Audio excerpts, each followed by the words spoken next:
Hola a todos, buenos días. Les damos la bienvenida al octavo encuentro del curso de fortalecimiento industrial de la UIA. Mi nombre es Marianela Suárez, soy la jefa del Departamento de Ambiente y Desarrollo Sustentable de la UIA. Y hoy tenemos el primer seminario del módulo de sustentabilidad que se titula Medición de huella de carbono y ESG, donde abordaremos la sustentabilidad como una ventaja competitiva para las empresas. Cómo identificamos las fuentes de emisión, cómo digitalizamos las mediciones y automatizamos los indicadores de manera estándar y homologada, incluyendo energía, agua y vapor, eficiencia operativa, exigencias de mercado y competitividad. Para ello nos va a estar acompañando Gustavo Guitera, que es el Digital Enterprise and Business Development Manager para Siemens South America. Y antes de avanzar y darle la palabra, les recuerdo a todos que pueden hacer sus preguntas a través del botón de preguntas y respuestas de Zoom. Las iremos contestando algunas a medida que las hacen y el resto las dejamos para el final. Y por supuesto, la grabación y la presentación de cada encuentro van a quedar subidos al canal de YouTube de la UIA. Así que sin más, Gustavo, adelante, todo tuyo. Gracias por estar. Bueno, muchas gracias. Comparto pantalla y arrancamos. Bien. Bueno, una de las temáticas que veníamos trabajando ya desde hace un par de años junto con la UIA y Ruta Verde era de empezar a trabajar en la medición y hay un programa activo en conjunto de certificar, digamos, y de empezar a medir y a tratar de certificar el uso y la medición de la huella de carbono particular de los productos y productos o servicios, pero hoy queríamos dar un abordaje un poco más práctico y que sea más masivo, porque quizás pasaba por una mera cuestión administrativa, digamos, de registración y documentación de cómo era esa huella de carbono y su historia para poder certificar, pero nos quedábamos con la pata de la desconexión, digamos, y la transformación digital que no apoyaba ahí, digamos, esa iniciativa. Entonces le dimos una vuelta de rosca y queríamos ir un poco más al trabajo más técnico y con algunos ejemplos empezar a trabajar en algún abordaje de cómo empezar a medir todo esto y de qué manera lo podemos certificar a través de las herramientas digitales, ¿no? Entonces, uno de los temas importantes que trae la sustentabilidad y la parte de la medición de la huella de carbono es el tema también de la mitigación. Esa mitigación puede venir, ustedes saben, y va a ser parte también inclusive de los seminarios y del foro, de cómo se mitigan eso con proyectos verdes o con mitigación de optimización para reducir esa huella de carbono. Primero hay que medirla, después tomar acciones y esas acciones van a empezar a mitigar un poco eh, la huella de carbono que estamos generando con nuestra actividad. Pero no quería dejar de trabajar en el concepto un poco más global y empezar a abarcar un poco más de dónde arrancamos, ¿sí? Y hasta dónde deberíamos llegar y unas cosas importantes acorde a la circularidad que es un tema quizás teórico, pero lo vamos a ver de qué manera hoy en la industria, sobre todo pensando en pymes industriales o pymes de servicios para la industria, puede ser interesante abordarlo para luego empezar a trabajar en la medición y empezar a trabajar en el camino de la circularidad. Sin más, como siempre arrancamos con una imagen impactante, ¿sí? Donde el mensaje es el mismo mensaje que venimos trayendo hace un par de años, es el 30% del dióxido de carbono es responsabilidad de la industria y el 37% del consumo de energía está radicado en la industria. La industria de todo tipo, ¿no? O sea, no importa si el tamaño, pero en la suma,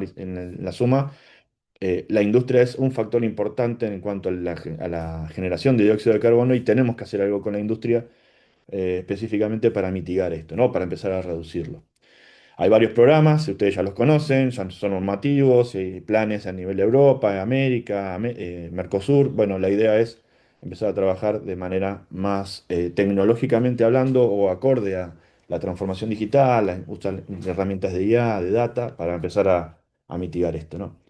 Y uno de los temas importantes como mensaje, uno de los tantos mensajes que quiero dejar hoy es nuestra economía extractiva, ¿sí? Tiene principalmente muchos puntos de mejora. El modelo que está actualmente va a significar que al aumentar la demanda poblacional, la cantidad de bienes y servicios que necesitamos para una sociedad que crece cada vez más y que envejece más, es decir, que duramos, yo, digamos, voy a llegar hasta los 90, espero 80, y así sucesivamente iremos creciendo en cuanto a a la longevidad. Bueno, eso necesita del mundo y de la industria más activos y más bienes que producir, ¿no? Entonces, si seguimos con este modelo de negocio, evitando el tema de circularidad, evitando el tema de reconversión y remanufactura de algunas cosas, vamos a llegar a un punto que vamos a duplicar el tema del dióxido de carbono y la cantidad de utilización de los materiales que realmente es muy baja, ¿no? Por eso el tema de optimización y medición son temas centrales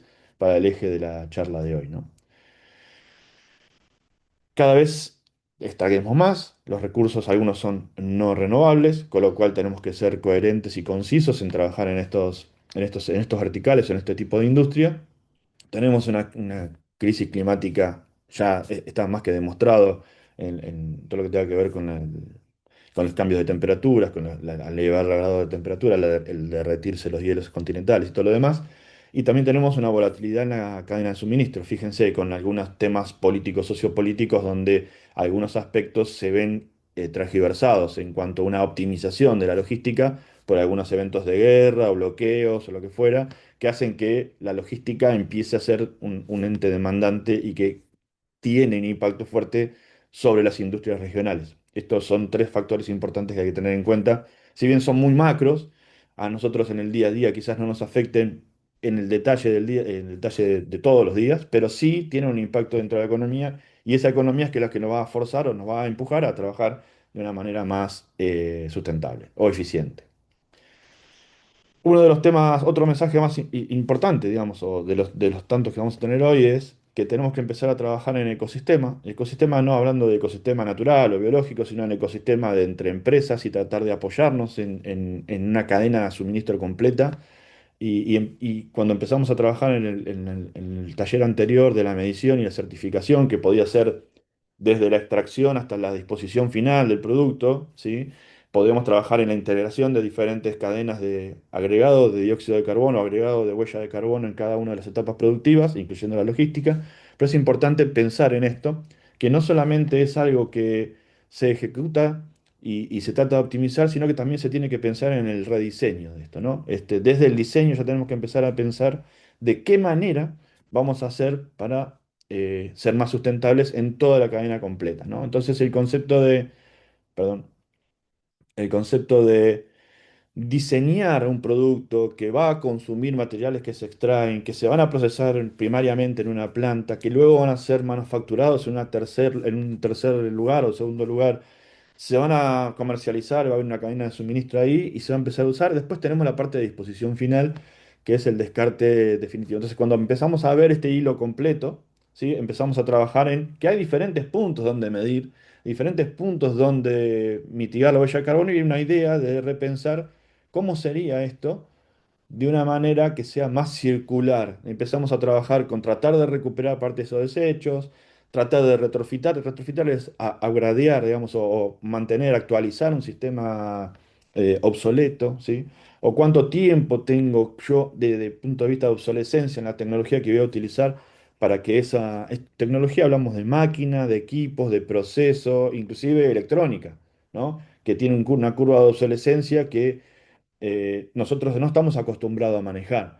Por ejemplo, en Argentina tenemos máquinas que tienen más de 50 años, sistemas de control que tienen más de 25, siguen funcionando y como siguen funcionando no los tocamos, pero eso puede que tenga algún punto de mejora y que pensando de esta manera uno pueda trabajar con esta obsolescencia mucho más programada y evitar esos grandes impactos de CAPEX en cuanto a la actualización tecnológica, ¿no? Por eso el tema de los servicios asociados al mantenimiento de equipos obsoletos pasan a ser también un tema importante para la medición la medición de la huella de carbono. Y en esta parte de acá, en el final, es cuando el producto puede ser un servicio, puede ser una máquina, puede ser un consumible, ¿sí? Empieza a tener un ciclo de vida que hay que empezar a medir, digamos, ¿no?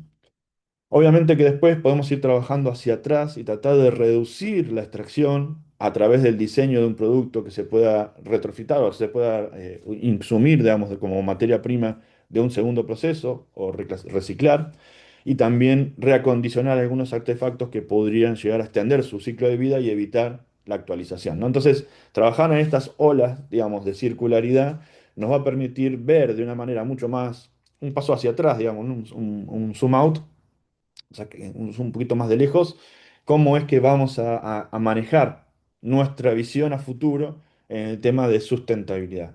Obviamente que pensar en esto sin tener una medición significa estar pensando en algo que no sé qué impacto tiene realmente dentro de mi operación diaria. Entonces, la idea es empezar a profundizar en cada una de estas etapas y vamos a ir más a la parte de manufactura y de procesamiento, cómo hacer para empezar a trabajar esto, inclusive hasta la parte de comercialización. La idea de la circularidad no es simplemente qué bueno, qué bonito tratar de ser más verde, ni nada por el estilo, sino tratar de ser más sustentables, sostenibles en el tiempo, más tener una ventaja competitiva con respecto a otras empresas que no estén pensando en esto. Entonces, el objetivo sería empezar a repensar nuestros procesos productivos para llegar primero, para empezar a trabajar estos temas de manera incipiente y lograr establecer realmente una ventaja competitiva. Esto obviamente va a traccionar la sustentabilidad, es como la digitalización, la industria 4.0 tracciona de cambios de proceso, tracciona cambios de metodología de trabajo, tracciona tecnología, ¿no? ¿Y por qué? Porque tenemos que hacerlo lo más sustentable y sostenible posible y de una manera medible, comprobable y certificable. Entonces, nosotros llamamos Digital Thread, perdón que dejé algunas palabras en inglés porque creo que tiene un impacto mejor en inglés, inclusive el slide que sigue está todo en inglés, porque es importante verlo de manera conceptual. La circularidad no es un solo círculo, sino como nos mostraba hace un ratito, tenemos como varias circularidades ahí metidas dentro de la cadena completa, pero sí lo que tenemos que tener es un diseño de camino digital. Yo necesito empezar a pensar de manera digital para poder digitalizar mi proceso productivo, para poder digitalizar mi cadena de suministro y poder digitalizar mi recircularidad, ¿sí? Entonces, necesitamos trabajar en esa versión, como decíamos hace unos dos slides atrás, ecosistémica. No podemos trabajar esto solos, tenemos que trabajarlo en conjunto y toda la cadena de valor tiene que estar alineada, tiene que estar pensando en esto. Esto nos va a poner diferencial como economía sustentable hacia mercados emergentes en el futuro o a mercados recontra regulados, como son los de Europa, en el corto plazo, ¿no? Con el 2030, 2050, con las nuevas planificaciones de diferentes programas. Cuando hablamos los tres circuitos fantásticos sí, los circuitos que generan valor dentro de de la circularidad, hablamos de el usar recursos y reutilizar recursos y con todo lo que tenga que ver con optimización en cuanto a la extracción, a la manipulación, al procesamiento y a la manufactura.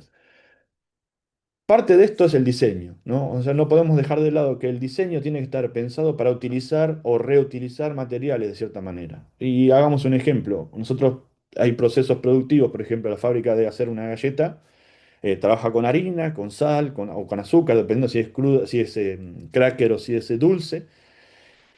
Y piensa en una cantidad, en la lista de materiales que utilizamos para hacer esa fabricación. Usamos, por ejemplo, para hacer una torta de 1 kilo, usamos 1 kilo de harina o 600 gramos de harina, 300 de azúcar, 2 huevos, aceite, agua, bla, bla. Lo mezclamos, vamos al horno y todo ese impacto tiene una huella de carbono, como veníamos hablando antes de las mediciones, pero quizás tengamos una huella de carbono menor si utilizamos la torta que nos salió mal anterior y lo reprocesamos y utilizamos parte de harina ya utilizada del bizcochuelo anterior con un proceso, con lo que tengamos que tener en cuenta para que la inocuidad sea la adecuada y podemos reducir el consumo de harina. Eso significa que necesito menos campo sembrado, menos devastación del suelo, menos agua, menos riego, menos un montón de cosas, ¿no? Entonces pensar, o hablamos de un auto, utilizar chatarra para fundir nuevamente y en vez de seguir extrayendo hierro, cobre y lo que fuera. Entonces empezamos a trabajar con un modelo más con una medición de qué tanta reutilización de materiales estamos haciendo dentro de nuestras recetas de fabricación. Por eso decimos que el diseño es importante, que el usar y el reusar es importante, y medirlo es importante, y la manufactura, o sea, la parte de fabricación, de proceso, digamos, o de generación de ese servicio, también es importante porque es ahí donde medimos la eficiencia del uso de esa cantidad de material para una cantidad de material de producto terminado. ¿Qué quiero decir con esto? Si nosotros tenemos una receta que nos dice que tenemos a 300 kilos de harina o 100 litros de combustible o tantos kilowatts de energía y usamos más para fabricar lo mismo o fabricamos menos consumiendo lo mismo, estamos siendo ineficientes y por lo tanto estamos siendo no tan sustentables como podríamos serlo. Entonces ahí es donde tenemos que la medición nos va a ayudar en toda la cadena, ya sea en el diseño, pensando en nuevos productos con reutilización de materiales, en tratar de usar y reutilizar y tratar de generar, hacer listas de materiales con reutilización de productos ya semiprocesados y la parte de manufactura para ver bueno, exactamente si estamos siendo lo suficientemente óptimos en la utilización de esos materiales para el fin en el cual fueron pensados, ¿sí? Entonces, at- atrás de todo esto tenemos la cadena de suministro. ¿Qué tan óptimas son nuestras rutas de transporte, nuestros accesos a los mercados, nuestra geolocalización, digamos, para poder ser más sustentables? Aprovechar nuestro país está muy lejos para hacer exportaciones, ¿sí? Entonces tratar de mitigar todos los anteriores va a hacer que la logística o la punta, o sea, la visión completa de PCF, de la huella de carbono del producto, sea menor porque tenemos muy buena optimización en la parte productiva y extractiva y de diseño y compense un poco el tema logístico, ¿no?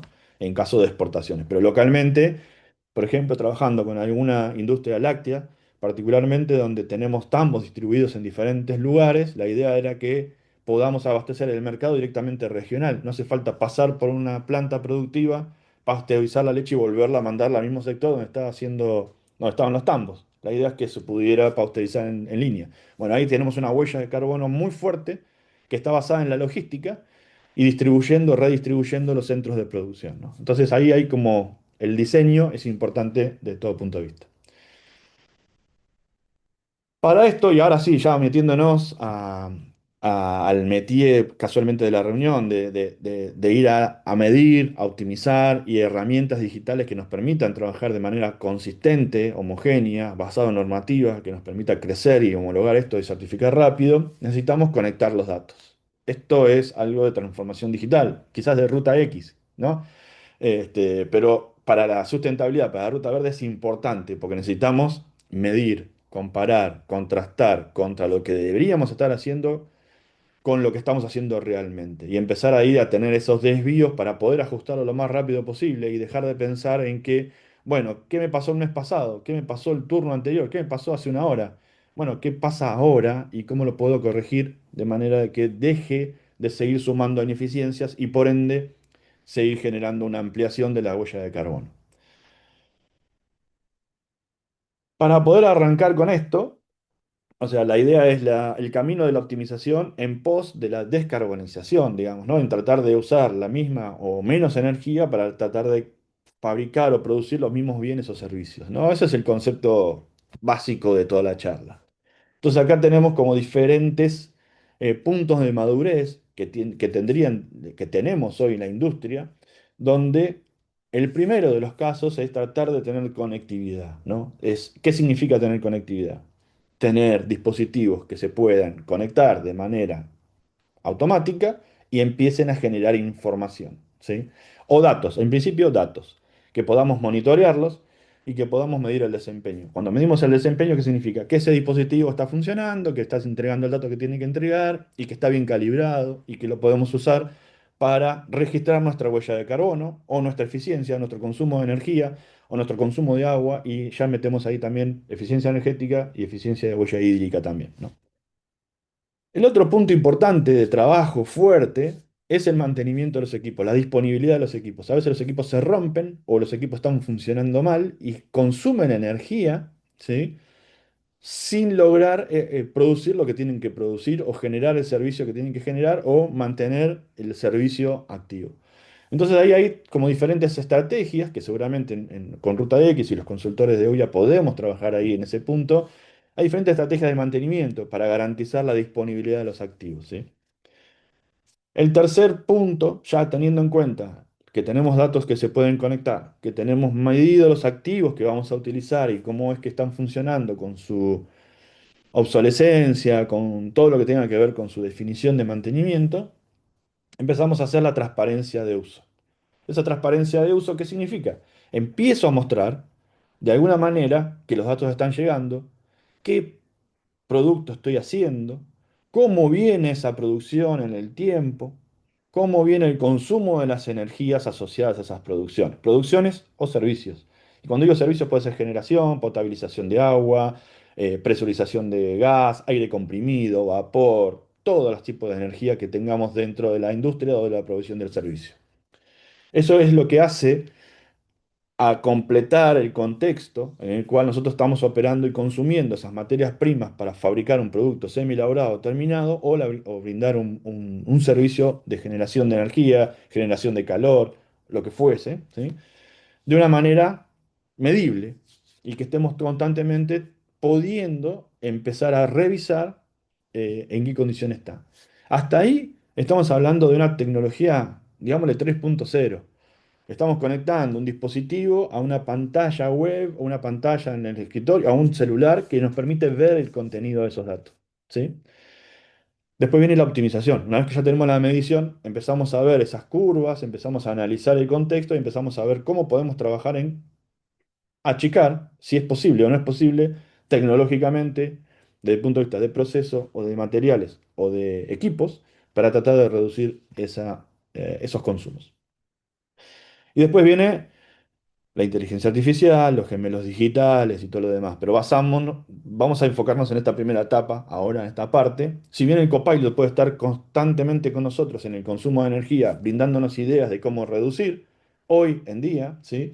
La idea es que tengamos hoy una huella de carbono medible de manera automática y que podamos activar nosotros correcciones inmediatas basadas en la información que viene de la propia gestión de producción, de la propia gestión del servicio, ¿sí? Obviamente que después podemos crecer en este sistema para adelante y empezar a tener sistemas que se autoconfiguren, sistemas que tengan la medición autónoma, ajuste de setup autónomos y todo lo que tenga que ver con la automatización de las decisiones sobre el proceso productivo, pero primero, en el estado en que estamos nosotros, con nuestras pymes y nuestra industria, necesitamos primero transitar el camino de la conectividad, monitorización y optimización basada en una supervisión aumentada, ¿no? Con una persona, con una expertise de las personas, todavía guiando un poco esa modelización. La idea es entonces, primero, conectar y monitorear, segundo, analizar y empezar a predecir con algunas estadísticas típicas, KPIs, indicadores de consumo, tendencias y brechas, cómo es que estamos produciendo y empezar a tomar decisiones mucho más en línea y no tanto pensando en qué voy a hacer el año que viene, sino qué voy a hacer el mes que viene o el turno que viene para mejorar este indicador que está dando o muy cerca del límite o que podría ser optimizado. Para esto, hay tecnologías, y acá no estoy hablando, si bien dice Siemens por todos lados, la idea es que Siemens esté lo más agnóstico posible. Acá lo que estamos hablando es de tecnología disponible en el mercado y van a haber muchos conceptos que son de open source. Y la idea de esto es tratar de entender cómo conectarlos y cómo hacer que esto sea ciberseguro, ¿no?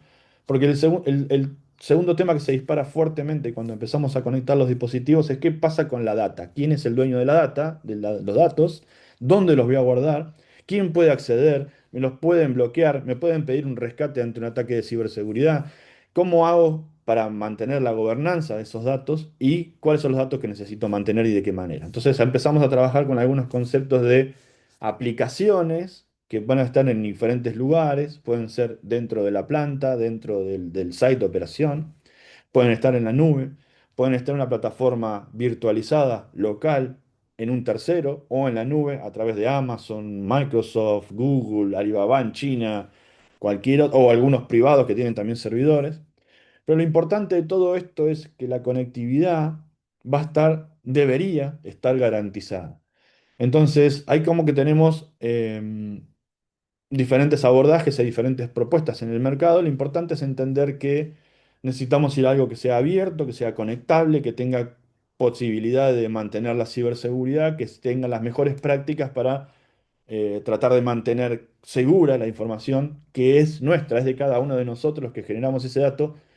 La privacidad es nuestra y deberíamos mantenerla resguardada de cierta manera. Entonces, ante cualquier implementación que quieran hacer, lo más importante es empezar a ver también, no solamente de qué manera vamos a conectar, qué necesitamos físicamente para sacar ese dato, sino también de qué manera vamos a securizarlo para proteger esa información, porque va a empezar a ser vital, ¿sí? A partir de este momento, vamos a querer, una vez que empecemos a tener datos, vamos a querer cada vez más datos y vamos a tener que protegerlos para que nadie los pueda vulnerar y utilizar. Entonces tenemos que hablar de un ecosistema de Internet Industrial de las Cosas, IoT, ¿no? IoT es un concepto que viene de genérico, es Internet de las Cosas, una lavadora mandando información hacia el fabricante, nuestro televisor hablando con Samsung y dándole y tratando de bajar un firmware y viendo si hay algún error.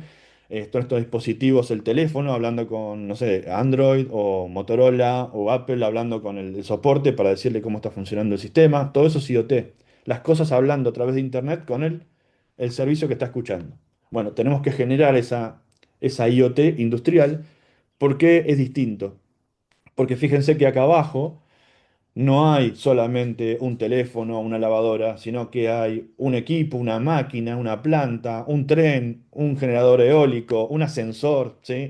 Cualquier dispositivo que tenga cierto resguardo que pueda ser vulnerado una vez que lo conectemos, debemos protegerlo con estos candaditos que están acá, que son los conceptos de ciberseguridad. No voy a entrar en detalle de esto, simplemente resguardar y decir, la sostenibilidad y la ciberseguridad se tienen que tener en cuenta para establecer esta vinculación de transformación digital.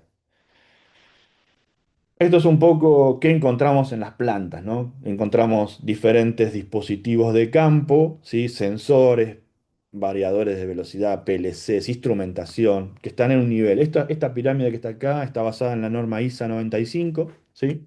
Que es el estándar de automatización, es uno de los estándares de automatización industrial global, donde permite trabajar de manera de escala de manera sistemática, por eso hablamos de pensamiento sistémico, de pensamiento ordenado, basado en normas o estándares que nos permitan crecer y conectar diferentes cosas de manera nativa, que no tengamos que ser eh, trabajar siempre con un monoproveedor, digamos, ¿no? Y que podamos trabajar con un estándar y que todos los proveedores puedan utilizar ese estándar para poder conectarlo, ¿no? De manera más abierta, de manera que sea más democrática la integración de estos datos.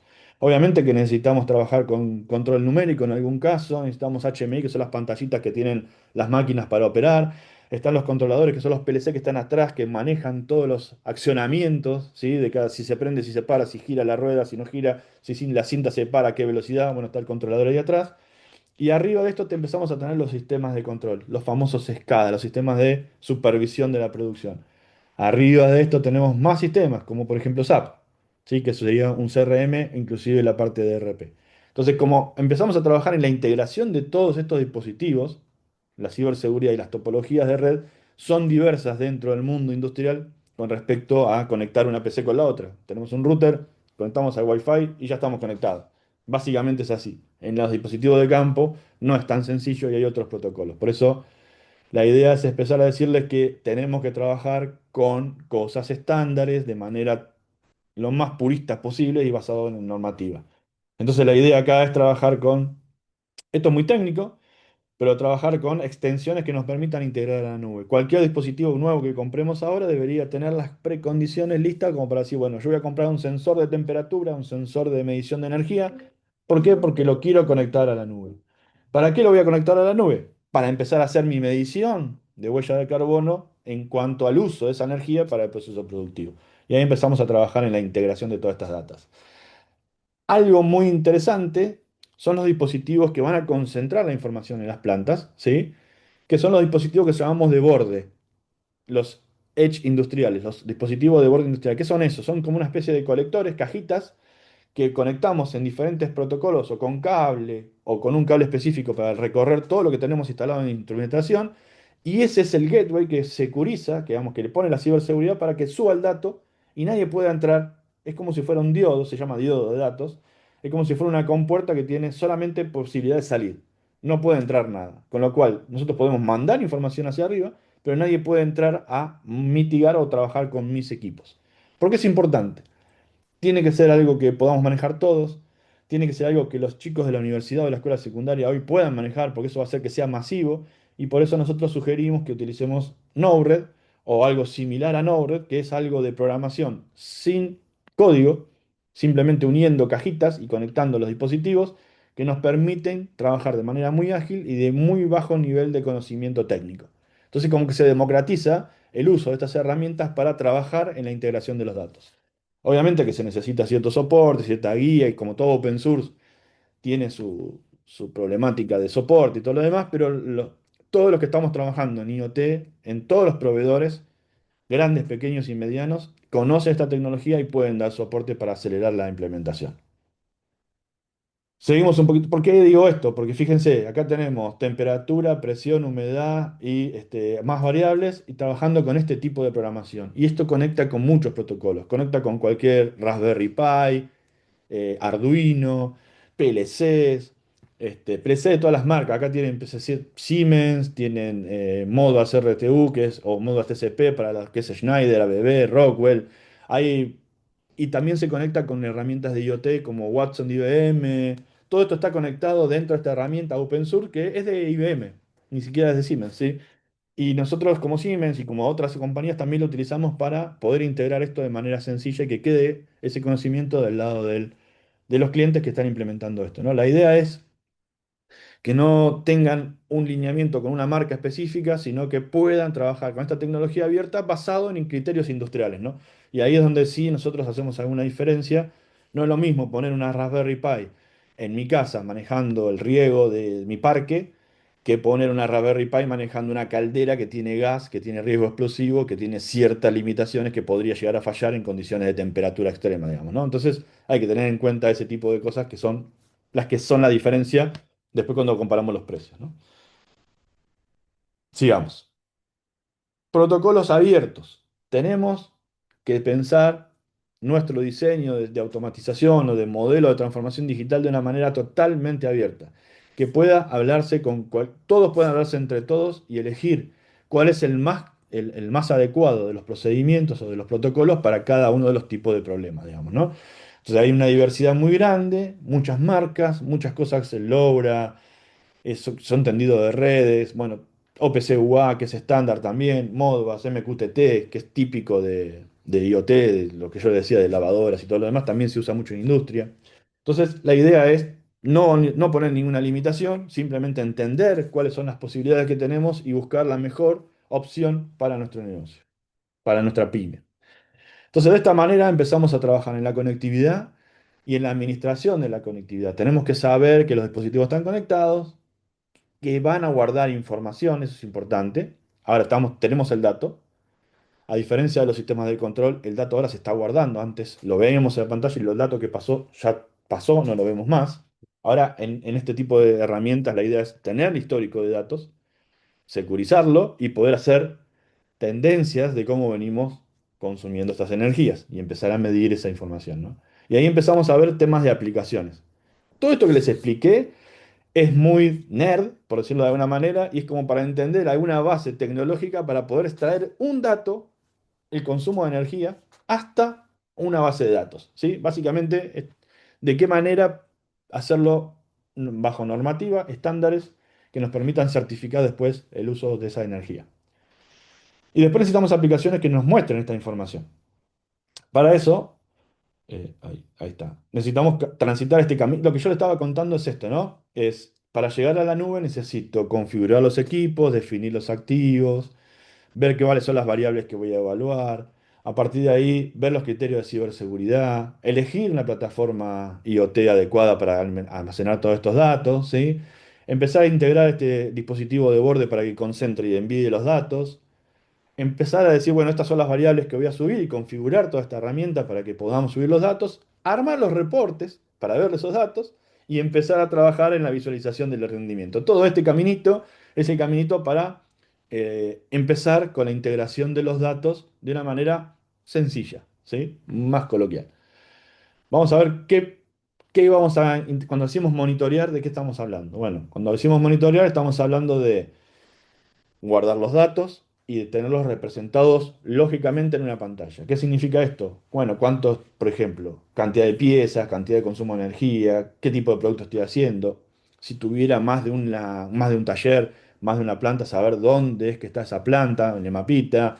Bueno, esas son herramientas típicas de historización de datos y visualización de datos basados en tendencias. Esto se llama reporte de tendencias o trending, ¿sí? Los que están en el área de control y automatización lo van a entender mejor. Nada más que la diferencia acá es no está conectado con el sistema de control viendo lo que pasa en tiempo real, sino que está online revisando el histórico de cómo viene esa variable subiendo del dato, ¿no? Esto es la función básica, mínima, ¿no? Y acá vemos, bueno, acá estamos viendo cómo fue cambiando el consumo de energía en kilowatts, hora por hora, ¿no? Cada media hora. Acá lo tengo espaneado cada media hora. Bueno, esto es importante, genera algún valor y en principio estoy viéndolo. Y eso ya es importante. Generalmente estos datos son datos oscuros, llamamos datos dark data, porque no la tenemos visualizada todo el tiempo. La vemos cuando viene la factura. Cuando viene la factura ya es tarde, ya lo consumimos. La idea es ir viendo y contrastando que lo que va a venir de factura, viendo cómo viene el consumo de energía en minuto, ¿no? En cada hora, cada media hora, cada tiempo que querramos. Y después acá empezamos a cruzar la data entre si la máquina está andando, el consumo de energía y la cantidad de producto que estoy sacando. Y empezamos a ver la eficiencia, ¿no? Empezamos a trabajar en el concepto de eficiencia del uso de esos materiales. Podemos ver qué productos pasaron, porque tenemos la información. Acá tengo 120, esto es una línea de un silo que tuvo diferentes tipos de semillas y queríamos saber cuánto de sésamo, o cuándo hubo sésamo, cuándo hubo harina, perdón, cuándo hubo maní o cuándo hubo maíz. Bueno, y empezar a trabajar, o soja, y empezar a trabajar en esa utilización, porque quizás en eso tengamos algún perfil distinto térmico dentro del silo que tengamos que tener en cuenta, ¿no? O descartes o desclasaje. Después podemos empezar a trabajar haciendo reportes. Esto ya eso era una visualización de línea de tiempo. O sea, abajo tenemos el tiempo y arriba las variables cómo van fluctuando en el tiempo, en ese mismo tiempo que estamos viendo. Y acá lo que podemos hacer es darle un poco más de color a la cosa, ¿no? Empezar a decir, bueno, el costo por hora es de 20 euros porque estoy consumiendo 86 kilowatt hora y tengo la máquina uno 2 y 3 corriendo y empiezo a ver algunas proporciones, un mapa de calor, utilizaciones, roturas de equipos y empiezo a ver el costo real de la operación basado en los consumibles que estoy midiendo, o los consumibles que estoy fabricando, o los productos que estoy sacando, ¿no? Entonces acá es donde empezamos a ver reportes que empiezan a darle un poco de color o de inteligencia, nos generan información. Hasta acá veníamos viendo datos, ¿sí? Datos crudos que vienen de los sensores puestos en el tiempo. Ahora estamos viendo información. Y acá estamos viendo información que es importante, es un lindo tablerito donde tenemos en este turno vengo consumiendo esto por hora promedio y viene el costo, viene variando de esta manera. ¿Por qué? Porque tengo muchas interrupciones, muchos problemas de setup o las líneas no están produciendo a la velocidad que tiene que ser, ¿no? Entonces empiezo a ver una integración un poquito más de datos, que ya no es solamente datos del dispositivo, sino datos que también pueden venir del sistema de contabilidad, del sistema de producción, del de mantenimiento y empezar a integrar un poquito eso basado en el tiempo. Entonces acá empezamos a ver diferentes tipos de reportes que podríamos llegar a ver. Y esto mismo, y esto es una recomendación, tratar de elegir una herramienta que me permita llevarlo al celular. Que yo lo pueda ver de cualquier lugar, ya que lo tengo en la nube, poder verlo de cualquier lugar y ver de cómo viene mi planta directamente desde cualquier lado en mi celular, ¿no? Entonces ahí es donde terminamos de dar la vuelta de la democratización. Porque si tenemos un dato medible, que lo tenemos solamente con visualización adentro de la planta y al lado del equipo, va a ser muy poco probable que podamos optimizarlo a nivel de gestión. Simplemente el supervisor o la gente de producción o la gente de mantenimiento o de provisión de servicios va a poder hacer algo sobre eso, si es que el tiempo de operación típico lo deja. Con lo cual, la idea es que tengamos la democratización de los datos y que todos los datos sean públicos, publicados de una misma manera, de manera segura, ¿no? Para que todo el mundo pueda. Fíjense que en todos esto aparece un candadito. ¿Por qué? Porque para loguearse a la aplicación necesita usuario, doble autentificación y todos los perfiles de ciberseguridad necesarios, ¿sí? Para ir acelerando un poquito, lo que tenemos que empezar a trabajar es la ineficiencia o la optimización como camino a la sustentabilidad es empezar a ver, ya tenemos los datos de los consumibles, de lo que estamos produciendo, de los servicios que estamos haciendo. Ahora, ¿cómo debería haber sido ese consumo? Y empezar a mostrar esos KPIs de eficiencia para que podamos ver si estamos bien, si estamos mal y cuáles son los principales problemas que tenemos. Y empezar a trabajar en ese rediseño de una causa o solución de causa raíz, buscar el sospechoso más importante, tratar de hacer un proyecto de mejora y empezar a volver a medir, como habíamos hablado en su momento con la parte de certificación de huella de carbono, ¿no? Entonces, tener KPIs que ya son estándares y que podemos, este es un caso de una planta nuestra de Siemens, en la planta de Nuremberg tenemos un quality rate que está cerca del 41%.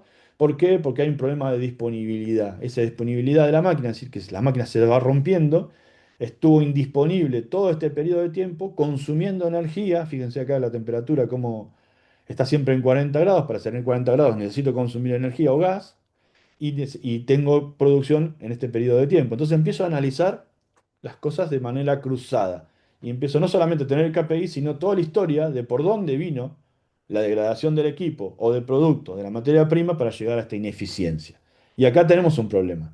Si estaba previsto que estuviera funcionando más tiempo, bueno, estamos teniendo un problema de calidad. Ahora, fíjense en el tiempo, esto, los diferentes turnos, cómo van cambiando los colorcitos que están acá.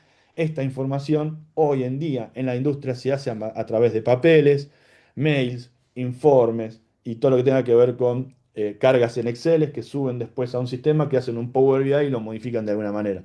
Bueno, la idea es que toda esta información, en vez de gastar todo ese tiempo de recursos humanos para generar estos dashboards en Power BI, que este Power BI venga automáticamente de los sensores que tengamos en la línea y de integrar la información de manera digital. ¿Sí? Entonces, esos son ejemplos, como para que podamos ver un poco cómo es que estamos pensándolo o trabajando con algunas industrias en este sentido. ¿Esto tiene que ser Siemens? No, no necesariamente, puede ser de cualquiera. Es más, hay empresas que están haciendo esto con tecnología diversa y el objetivo es tratar de tener este foco en pos de la sustentabilidad. Ahora voy a ir a la parte de energía un poco más precisamente, ¿no? Pero cuando queremos hablar de optimización y reducción real de energía, necesitamos ver la eficiencia del proceso para luego, cuando veamos el consumo de energía asociado a ese proceso, entendamos cuáles son las causas raíces para poder cambiarlo, ¿no? Obviamente que, perdón, voy a volver un cachito para atrás.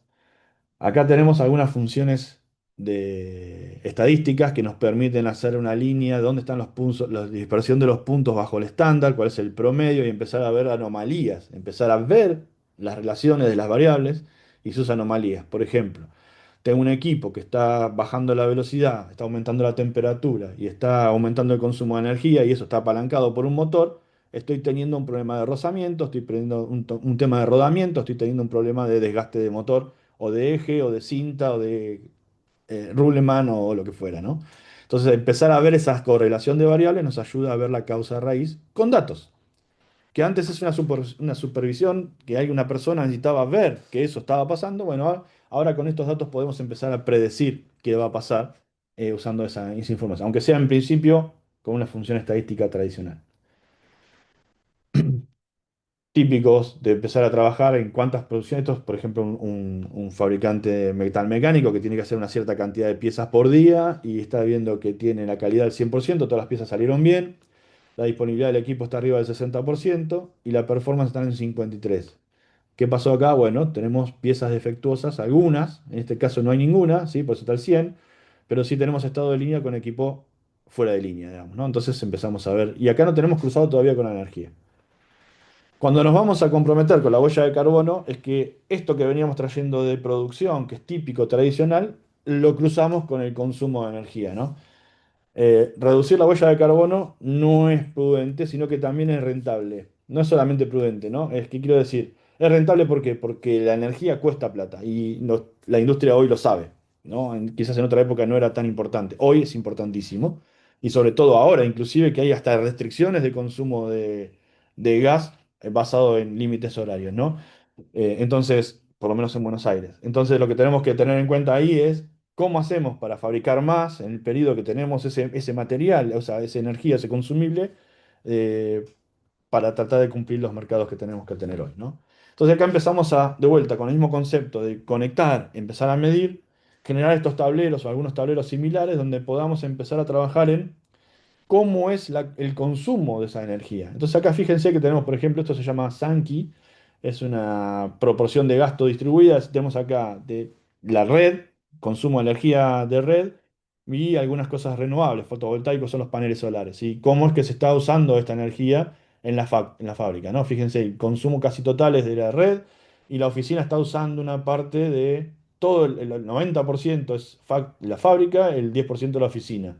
Y de toda esta combinación, en producción tenemos para cada uno de los procesos productivos cómo viene el consumo de esas energías. Y esto puede ser energía eléctrica, puede ser vapor, puede ser gas, ¿sí? Puede ser agua, inclusive.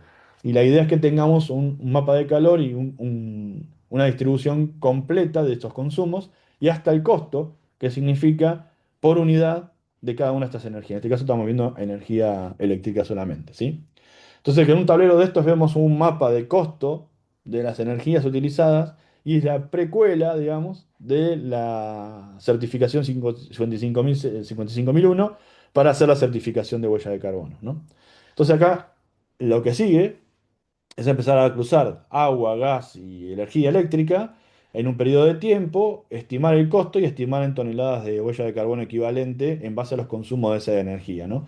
Y con esto empezamos a ver cuánto es el costo de huella de carbono para cada una de las unidades producidas. En este caso, bien claro, compatible con 50.001 en cuanto a que esta data, con este cálculo, de esta manera, va a poder ser certificable ante entes internacionales y eso nos va a ayudar a que no tengamos que ir a buscar información, registros y papeles, sino que tengamos ese dato ahí y directamente podamos conectarnos con la plataforma de certificación y enviemos ese dato para hacer las certificaciones hacia los estándares, ¿no? Que era lo que teníamos como diferente antes. Antes teníamos que conseguir la información, cargarla al sistema de forma manual y a partir de ahí generar el certificado. Hoy, en la plataforma que estamos usando, podemos directamente conectar el dato y se certifica, se genera certificación en automático. Estas son las cosas que ahorran tiempo y mejoran la eficiencia inclusive de la gente, del operador, de los usuarios, de manera de generar más tiempo disponible para mejorar el proceso. Acá es dónde se consumen las energías, cuándo se consumen las energías y para qué productos se consumen esas energías. Y acá que podemos cruzar cuánta energía consume el producto A, cuánta energía consume el producto B. Y ahí empezamos a trabajar en el rediseño, como hablábamos en la circularidad previa, de trabajar con diferentes actores de diseño para tratar de minimizar estos impactos. Pero claro, antes estábamos pensando en un consumo distribuido de energía de la factura de gas o de la factura de luz que viene para la fábrica. Con esta medición vamos a saber en qué puntos tenemos el mayor consumo, la mayor ineficiencia para trabajar en la modernización de eso, o en la mejora del proceso productivo, o en el abordaje de cómo usarlo. Entonces, a partir de ahí empiezan los proyectos de mejora, que es otro tema también importante para realizar. Por último, bueno, lo mismo, ¿no? Tener todos los tiempos donde tenemos acá en rojo es energía que está desperdiciada, es consumo de energía en un momento donde la máquina no está produciendo. Entonces, por eso es importante el tema de disponibilidad, o sea, volviendo al factor del indicador de OEE, que mide la indisponibilidad o la máquina rota o no produciendo, por decirlo de alguna manera, eh, mientras está energizada o mientras está caliente el horno, mientras está con agua en circulación, las bombas prendidas. Todo eso es ineficiencia eléctrica o eficiencia de energías. Entonces, la idea es trabajar en una variable de energía que se pueda mejorar y tratar de evitar los puntos rojos. Bueno, esto es consultoría sobre los datos, ¿no? Y eso Ruta Verde con un conjunto de consultores puede ayudarlos a trabajar en cuáles son los mayores costos en cuanto a la mala utilización de la energía o de la energía desperdiciada para el proceso productivo y empezar a trabajar en proyectos de mejora, ¿no? Entonces, es importante vincular el contexto de tiempo, la medición automática y el estado de contexto de la máquina como para poder empezar a trabajar en la optimización. No es solamente medir, no es solamente tener algunos KPIs, sino tener el contexto para tener información completa de lo que está ocurriendo en ese momento, ¿no? Y a partir de ahí empezar a trabajar en la mitigación, ¿no? Empezar a ver en esas proyecciones entre todas las energías y empezar a ver la huella de carbono real de la fabricación o de la generación de servicios de ese proceso particular, ¿no? ¿Por qué vamos al monitoreo de los activos? Porque como yo les mostraba recién en esa parte, teníamos un momento en que la máquina no estaba produciendo y la máquina no estaba disponible. Bueno, en ese momento es en el que tenemos que trabajar en saber por qué. Entonces, empezar a ver los indicadores todos juntos, cruzados con la información de mantenimiento o de roturas, nos van a empezar a trabajar, a permitir pensar en cuáles son las principales causas de roturas que generan un consumo de energía que van en contra de la huella de carbono. Entonces, integrar toda la información de cada uno de los activos importantes o de cada uno de los activos críticos para la operación, empiezan a generar otra pista, otra visión, otra información, otro ángulo de mirar la información que nos permite trabajar en las causas raíces de esto que detectamos en los KPIs que estábamos viendo recién, ¿no? Por eso es importante entender cuántos son esas roturas, cuáles son los trabajos de mantenimiento que se le van haciendo y tener esta historia, que es la base, en lo que nosotros llamamos el data lake, o la base del origen de datos para la inteligencia artificial, para poder decirle, acá está toda la información, ayúdame a discernir por dónde puedo empezar a trabajar con toda esta información que tengo para buscar la optimización de la huella de carbono, aumentar la disponibilidad de los activos, minimizar las roturas o minimizar el consumo de alguna energía. ¿Sí? Y colorín colorado, la idea es tener esta información centralizada en algún lugar, con algunas herramientas, hay millones en el mercado que les permitan llevar a este tipo de análisis de máquina, consumos de energía, productividad, ineficiencias y huella de carbono relacionada.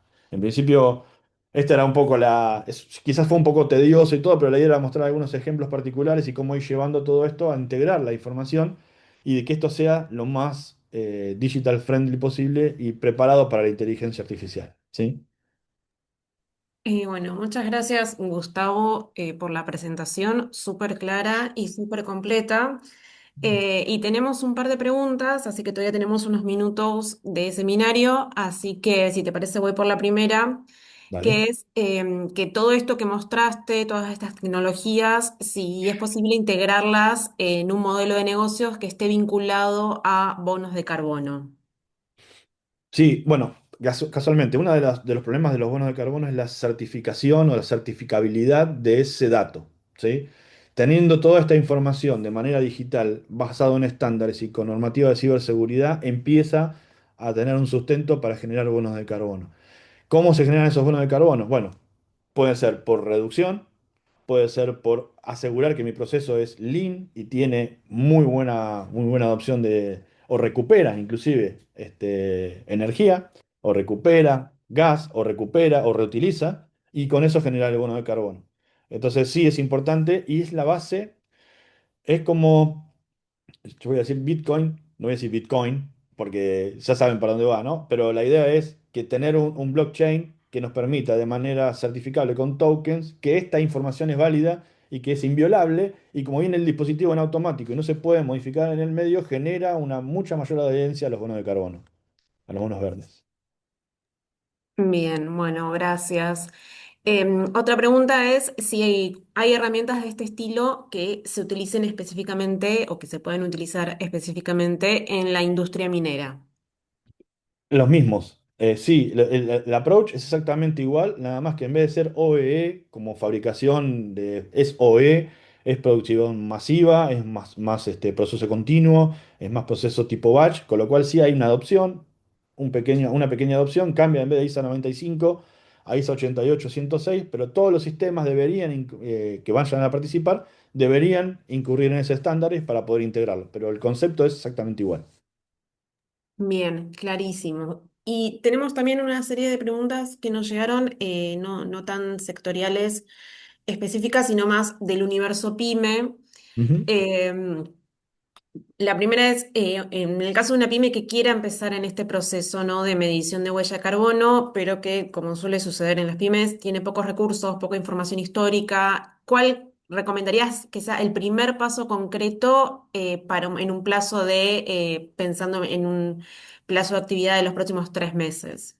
En principio, reunirse con UIA Ruta X, Ruta Verde, para ver el estado de madurez y en ver dónde realmente hace falta, dónde podemos y dónde es factible hacer una prueba piloto para empezar a medir. Pero es importante ver el estado de madurez y ver hacia dónde quieren ir para poder establecer la mejor inversión posible. Porque de vuelta, hacer una prueba piloto sin mucho criterio, sin sentido de adopción, es tirar plata. Entonces la recomendación importante es tratarse de juntarse con los consultores, con el equipo de Ruta X y Ruta Verde de la UIA y establecer ese roadmap y a partir de ahí buscar la paleta de proveedores que puedan darle eso. Y hay diversidad de pymes para pymes, hay empresas grandes para pymes, o sea, buscar el modelo de negocio que sea más sustentable para ellos. Pero sin arrancar con el objetivo o el propósito o el modelo de prerequisitos para poder conectarse es como no me gustaría ni siquiera decir un valor, porque puede ser tan variable como industrias hay en Argentina, ¿sí? Bien, perfecto, clarísimo. Y gracias por la mención al equipo de ruta. Tenemos también una consulta sobre el consumo energético que tiene el uso cotidiano de la IA, si hay mediciones que estén generadas por las principales empresas proveedoras. Sí, hay, son hoy, es una de las empresas, digamos, emprendimientos o verticales que más consume energía. Por eso hay alternativas y están pensando en alternativas diversas, como instalar en diferentes lugares que no necesiten tanta refrigeración. Básicamente es el consumo de energía para los dispositivos donde corre la IA y para mantener el estado de salud de esos dispositivos o las salas ambientales, digamos, o de ambientación que tienen para poder estarse de manera sustentable, ¿no? Entonces, con lo cual sí, hoy es un vertical que consume mucha energía, es uno de los que va en contra de la huella de carbono, pero también hay que mitigarlo. ¿Por qué? Porque ese consumo de energía que hace una IA también va en contra o disminuye la ineficiencia de algunos procesos productivos, con lo cual hay que empezar a medirlo y nivelarlo. Pero sí hay acciones que se están tomando en esa industria, en esas industrias, en ese vertical de IA para reducir ese impacto de huella de carbono, como poner data centers debajo del océano para refrigerarse de alguna manera, o ponerlos en lugares donde la temperatura no sea un problema. Y bueno, eso trae algunos otros impactos también, ¿no? Pero obviamente, por eso en el diseño, por eso yo quería hacer el tema de circularidad, hablar del diseño es importante para establecer cómo va a ser utilizado y reutilizado en toda la cadena de valor completa, digamos, ¿no? Bien, gracias. Y si te parece, tenemos también una pregunta que va más a tu opinión experta o u opinión personal, como prefieras, y es, ¿cómo crees que la IA puede ayudar a las pymes a que gestionen mejor la energía, sus emisiones y también sus indicadores ESG para los próximos años? Es un lindo tema. Y de vuelta, yo soy fanático de la automatización, con lo cual lo primero que yo te diría es hay que tratar de sacar los datos lo más automáticos sin alteraciones posibles para que la IA tenga un buen combustible para trabajar, digamos, por decirlo de alguna manera, una buena base. Pero hoy podemos arrancar rápidamente con hay IAs que podemos pasarle la factura de la luz, podemos pasarle nuestros reportes de producción, podemos pasar nuestros reportes de consumo de energía y empezar a buscar alguna interrelación. Hay IAs, Copilot, Cloud, ChatGPT, cualquiera, digamos, de esos está preparado como para empezar a trabajar con esa información de una manera no sistematizada, digamos. Pero hay que tener mucho cuidado. ¿Por qué? Porque quizás nos va a tratar de las famosas alucinaciones y todo lo demás. No es algo que no quiero redundar sobre ese tema, sino que todavía necesita una supervisión. Esa supervisión es la propia, ¿no? Y donde nosotros vamos a decirle esto está bien o esto está mal, o estaría bien o estaría mal. Tampoco podemos inclusive hasta con cierto grado de certeza saber si está bien o está mal, pero sí tendiendo a que nos ayude a solucionar los problemas que tenemos, ¿sí? Es decir, cómo viene la energía, tratar de hacer un histórico, todo eso se puede hacer con IA, pasándole la información que tengamos en el formato que tengamos, y la IA lo va a poder tratar de unir. Pero no va a ser sistemático. Va a ser una vez, vamos a tener, va a estar basado en cómo le damos la información, en cómo le hacemos ese prompt, esa pregunta, en qué data le estamos pasando, qué tan veraz esa data. Porque si no nos va a contestar siempre de manera complaciente, va a decir, sí, estás bien o estás mal con respecto a esta huella, pero la información no está consolidada. Entonces, cuando uno tiene que ir a certificación porque quiere tener bonos verdes o que quiere ir a certificar cierto consumo o cierto huella de carbono para competir en el mercado, esa valoración con la IA no le va a servir, ¿sí? Van a tener que hacer todo un proceso manual de certificación, de compliance y todo lo demás y después certificar. Con lo cual, es una idea, está bueno para empezar a ver y empezar a entender por dónde viene la cosa, sí. Y quizás con eso puedan justificar el sistema de automatización o conectar los instrumentos o sacar el sistema. Pero me parece que no es la herramienta adecuada hoy en día como como la información como la tenemos en nuestro país, en las pymes inclusive, como para arrancar ese análisis de sustentabilidad. Sí, es una herramienta súper valorable, ahorra mucho tiempo, cada vez estamos aprendiendo a usarla más. El tema es que todavía nos falta. Entonces, basarnos sobre eso quizás sea contraproducente. ¿Sí? Bien, bueno, de nuevo, muchísimas gracias, Gustavo, por el tiempo y por la súper exhaustiva presentación. Y para los que continúan conectados, les recordamos que el curso de fortalecimiento industrial continúa y la próxima semana vamos a tener el segundo encuentro de este módulo de sustentabilidad, donde vamos a abordar la temática de energía renovable y eficiencia energética de la mano de la Cámara de Generadores y Cadena de Valor de las Energías Renovables. Así que muchas gracias a todos por sumarse y nos encontramos el próximo miércoles. Saludos.